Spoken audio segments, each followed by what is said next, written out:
Saïd, j'ai pas dormi de la nuit. Vraiment, j'ai passé une sale nuit, comme on dirait. Hein. J'ai vraiment pensé, tu sais, à Nathalie. Et je suis tellement déçue parce que... Toujours les critiques. Mais non, je critique pas Saïd, c'était ma meilleure amie. Mais tu la connaissais pas, même si c'était des meilleurs amis. Finalement, tu marches à côté de certaines personnes, mais tu sais pas réellement qui ils sont. Tu sais, franchement, je lui avais donné toute ma confiance, j'avais tout partagé avec elle, elle savait tout. Est-ce que tu la connaissais? Mais oui, je la connaissais, mais... Non, pas dans les détails. Tu vrai. sais, quand tu connais quelqu'un, tu marches avec lui, j'ai envie de dire, tu vis avec, et puis même au bout de quelques années, bah, tu sens que finalement, tu la connaissais pas, la personne. Mais vraiment, je suis déçue parce que c'est pas la personne que je croyais qu'elle était. Hein. Mais en tout cas, moi, je connais quelqu'un, il s'appelle Jésus, et lui, je le connais réellement. Pourquoi?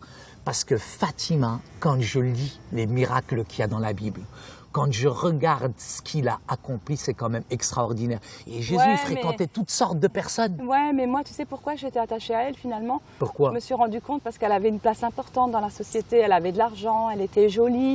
Et c'est ça en fait qui m'avait attirée. Honnêtement, je me rends compte que c'est vrai que lui, Jésus, il était différent. Il ne s'attachait pas à l'extérieur. Non. Lui, ce qu'il regardait, c'était l'intérieur. Bien sûr, c'est ça la beauté. Mais tu sais, Saïd, ce n'est pas forcément les meilleurs amis à avoir, je me rends compte. Et si on regarde Jésus, lui, il ne regardait pas à l'apparence. Il regardait vraiment au cœur.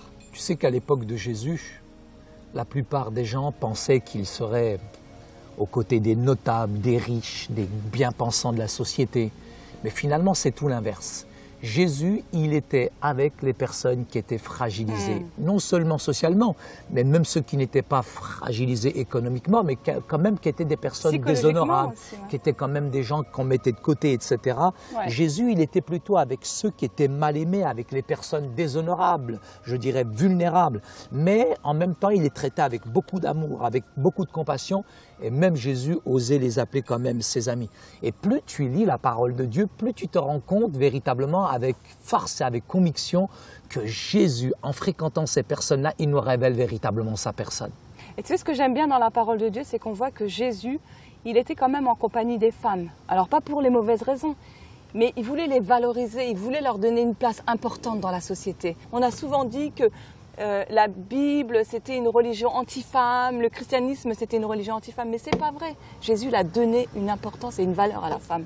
Ça me rappelle un texte dans la Bible où Jésus va dîner chez un pharisien, et ce pharisien, bon, l'a reçu en grande pompe, etc. Mais tout d'un coup, il y a une femme de mauvaise vie qui est venue. Et cette femme s'est mise au pied de Jésus, elle a commencé à pleurer parce qu'elle a été convaincue de péché, de justice et de jugement. Et elle a tellement pleuré, et après elle a versé de l'huile, mais de l'huile d'un grand prix, Fatima, c'était un parfum vraiment de grand prix, et elle a essuyé ses cheveux, avec ses propres cheveux, elle a essuyé les pieds de Jésus.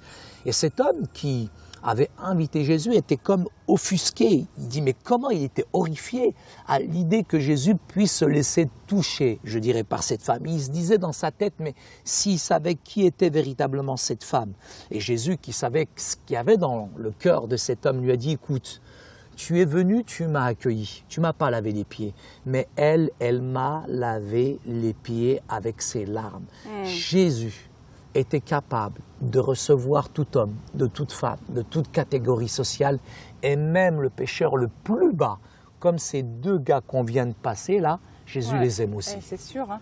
Et dans Luc, chapitre 7, verset 39, il est dit, « Si cet homme était prophète, il connaîtrait qui et quelle espèce est la femme qui le touche, et il connaîtrait que c'est une pécheresse. » Elle a lavé les pieds de Jésus, et ça c'est extraordinaire. Et pourtant, c'était une femme de mauvaise vie, c'était une femme marginale, une femme rejetée par la société. Mais Jésus ne lui a pas dit « va-t'en ». Jésus, il a considéré ce qu'elle faisait. À l'époque de Jésus, tu avais des hommes aussi qu'on appelait les collecteurs d'impôts, c'est un peu les huissiers d'aujourd'hui. Ils étaient en tout cas pas du tout appréciés, pas du tout aimés. Et Jésus était en compagnie de ces hommes. Et le pire, c'est qu'il les appelait ses amis.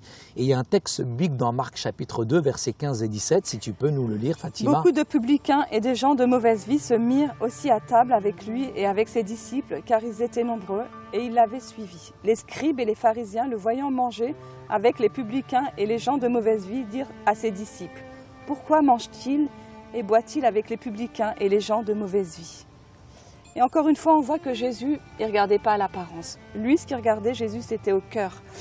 Et il y a un autre passage, Saïd, qui dit « Ce ne sont pas les bien portants qui ont besoin d'un médecin, mais ce sont les malades. Je ne suis pas venu appeler les justes et les pécheurs. » Et ça, c'est vraiment un verset qui me touche beaucoup parce que je me souviens quand je me suis convertie, c'est vraiment un verset qui m'a interpellée dans la parole de Dieu. De savoir que Jésus, il n'était pas venu pour les gens parfaits, parce que moi j'étais imparfaite. Oh que oui. Il était venu pour les malades. Et moi je me sentais pas bien en fait. C'est les malades qui ont besoin de médecins. Hein. Et il m'a vraiment soignée. Et cherchait pas les gens qui avaient l'air importants, Jésus. Il allait auprès de tout le monde. Mais les plus nécessiteux, les personnes fragilisées. Ce qui est intéressant dans un passage biblique, Fatima, on voit que les enfants viennent vers lui. Et là, les disciples sont complètement scandalisés. Mais comment des enfants peuvent s'approcher de Jésus? Et Jésus va véritablement les réprimander, va les remettre à leur place en leur disant « Laissez venir à moi les petits-enfants, parce que le royaume des cieux est aussi à de telles personnes. » Alors que eux, ils pensaient être grands, ils pensaient que c'était des positions, ils pensaient que c'était une notoriété. Jésus va à l'inverse de la mentalité des disciples, il leur dit « Il faut devenir comme un enfant ». Et là, je peux dire que les pharisiens, les religieux, les traditionalistes, etc., étaient complètement déstabilisés par les enseignements de Jésus. Là, encore une fois, on voit que Jésus il va auprès de tout le monde et il va aussi auprès des personnes qui ont le cœur brisé. Et il les délivre. Et en fait, c'était sa mission à Jésus. Il est venu vraiment réconcilier les pauvres de cœur ou les pauvres physiquement, mais avec le Père. Et il est venu leur donner une espérance de vie. En résumé, Fatima, il faut savoir que Jésus aimait et donnait de l'importance à ceux qui étaient rejetés par la société, y compris les femmes comme les enfants. Et Jésus est venu passer du temps avec ces gens-là, parce qu'il les aimait, ils étaient importants pour lui. Peu importe que vous soyez, je dirais, rejeté par la société, qui ne vous considère pas, le Seigneur désire être en relation avec vous. Il est prêt à tourner véritablement sa face vers de telles personnes. Pourquoi? S'ils viennent, s'ils se repentent, s'ils confessent leurs péchés, Jésus il est capable de les aimer et de les recevoir. Il aime tout le monde. Il aime même les pires des pécheurs, Saïd. Je vous invite plutôt dimanche, nous avons une réunion, vous verrez. Jésus vous accepte, Jésus vous aime, il ne vous rejette pas. Vous êtes libre de venir entièrement. Voilà, c'est mieux quand vous vous attachez quand même les mains. On y va tous maintenant. Non, Allez, non. Viens. Ça va pas la tête Moi ou j'y quoi? vais, moi. Allez. Allez, vas-y, tu fais partie du bord. Je fais partie du bye gang. bye.